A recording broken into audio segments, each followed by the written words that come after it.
All right, just as a fun segment, I want to check in on The Good Liars. They're a sort of comedy duo known for now their interviews with Trump supporters. One of the things they've done that's fantastic, Jason and Davram. And we'll look at sort of the greatest hits, a couple of those, and then some more recent stuff. And here, I could not keep myself from laughing watching some of these. So prepare yourself for that. And here we go. Quite the concept discussed in this first one. No gun-free zones. Wait, so more guns. Yep. Can't fight fire with water. You gotta fight fire with fire.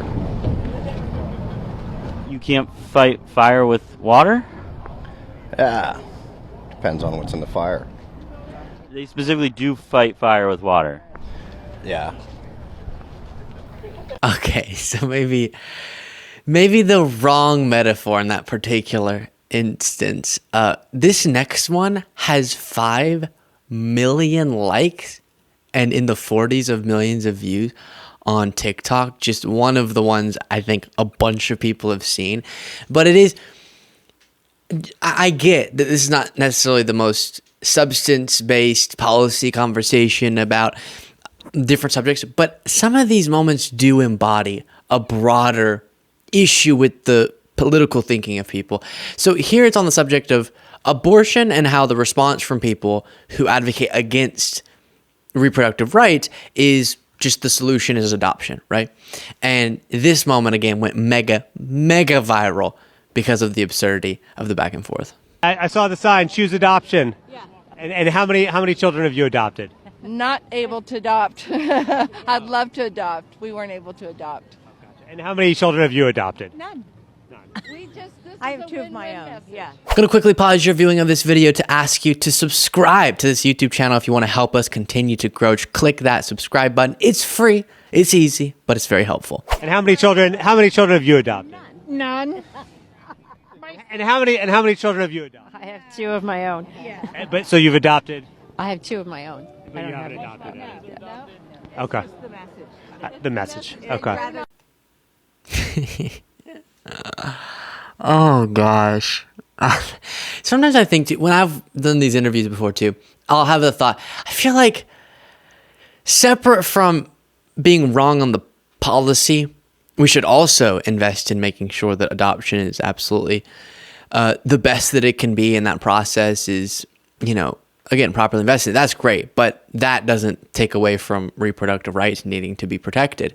And so but even setting that aside, sometimes I think of these moments, why don't you think of just something a little bit more effective to say in response? But the fact that they tee them out perfectly for such a good clip of, oh, okay, adoption is the solution. Have you?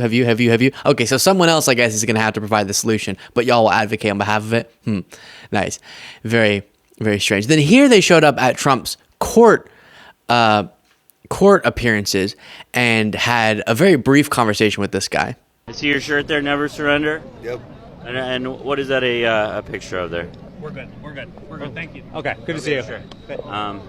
So 2 Trump supporters just surrendering there immediately to the question. Just gave up on Just answering gave the up and question. walked away. We are in week 3 of the Donald Trump hush money case here in New York City, and there is a rally here. The Young Republicans rally for Donald Trump. They're doing it here on this Tuesday morning. And there's a lot of youth here, Devon. A lot of youth, a lot of energy. We're going to go in there and we're going to talk to some people just to tap into that youth, see who's here and what youthful energy they're bringing to the cause of supporting Donald Trump during the trial. Yeah, I hope we don't get kicked out. People are saying that Donald Trump. And I think they go on to talk to a lot of people who aren't young, but we'll keep moving forward. By the way, again, The Good Liars is where you can find them across social media platforms doing fantastic and entertaining work. This one is brutal, okay? I believe in the law. So you're a law and order guy. Well, I mean, yeah. If we don't have rules, what you got? Chaos. I have to ask, Donald Trump was just found guilty of fraud, $385 million. So? Law and order. I'm not electing a priest. I know, but does that bother you that he was found guilty of that, being a law and order person? Well, compared to what? I'm saying he did a thing that was very illegal. He owes hundreds of millions of dollars. You're a law and order guy. Does that bother you? Well, I mean, is he the only one that's ever did that? I didn't say he's the only one who ever did that. Okay, I know that. That's a loaded question. Well, it seems A to B. If you really value law and order, but Trump is guilty of crimes, does it bother you that Trump, your guy, did a fraud that is costing him nearly $400 million? Okay, so you get the point on that one. Yeah, and this is something that, okay, you can say, well, that's just a guy going to a rally, whatever. Why are you focused on him? But it's indicative of the broader Republican Party, right? We heard for so long, so aggressively too, rhetorically aggressive. We're the law and order party. You hate law and order Democrats, but we care about it. And often that would come up in settings where it didn't make a whole lot of sense. How can you not be for law and order and for accountability for police wrongdoing, right? You can kind of have both those principles, but it would be brought up in those settings often and just sort of as a beating the chest type of idea. And then they're going to nominate someone who, I guess by the election at least, could be a convicted felon once. And then after all these cases are said and done, multiple convictions could be the way you describe Donald Trump. And that is not changing much of the Republican Party's base's view about Trump. And also the Republican leaders, these people who have defined their career being for some of these principles, are willing to throw those principles right into the trash in service of Trump. And that freaks me out, genuinely.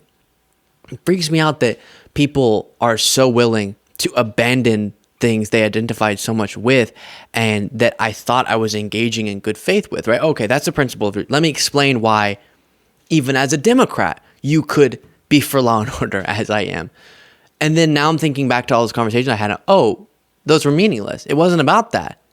Whatever underlying feeling they had about a particular issue was just being explained by something that sounded like a principle.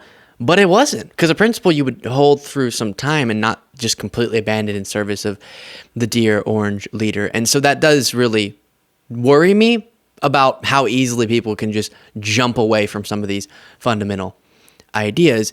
And the argument from there is, yeah, well, this is all unfair, but evidence of that hasn't been brought forward. What has been brought forward is evidence of Trump's wrongdoing. And here's another moment. You think that Trump is actually still in power right now? Mm-hmm. What do you think? So you think Biden is not the current president right now? No, sir. No. No, sir. Never believed it.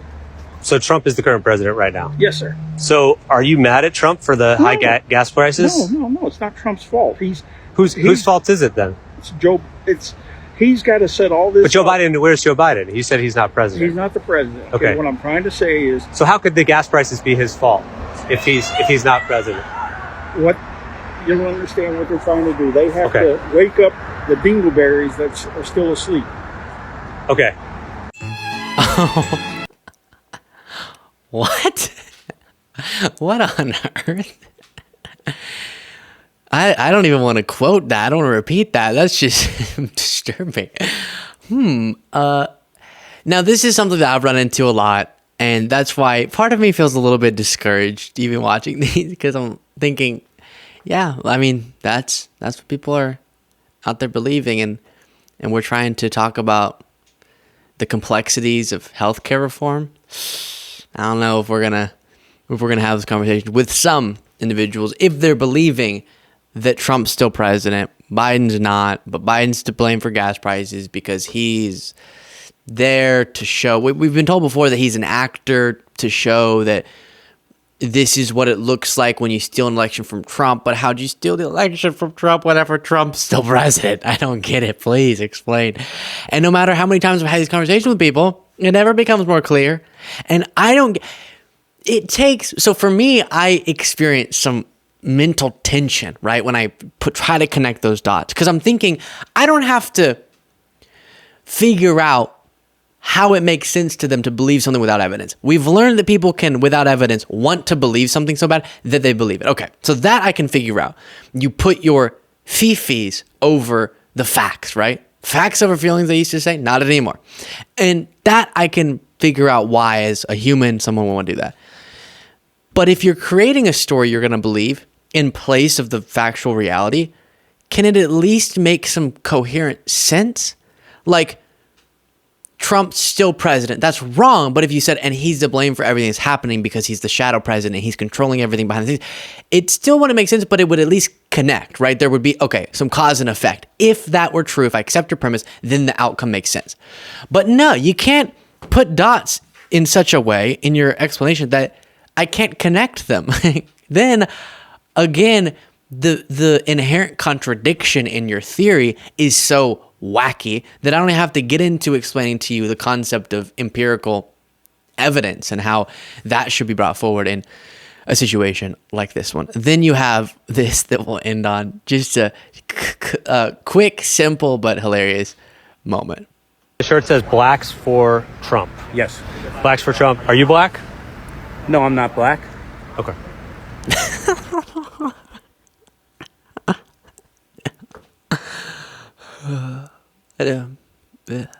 Okay. Go follow the Good Liars. They're amazing. And let me know what you thought of all that.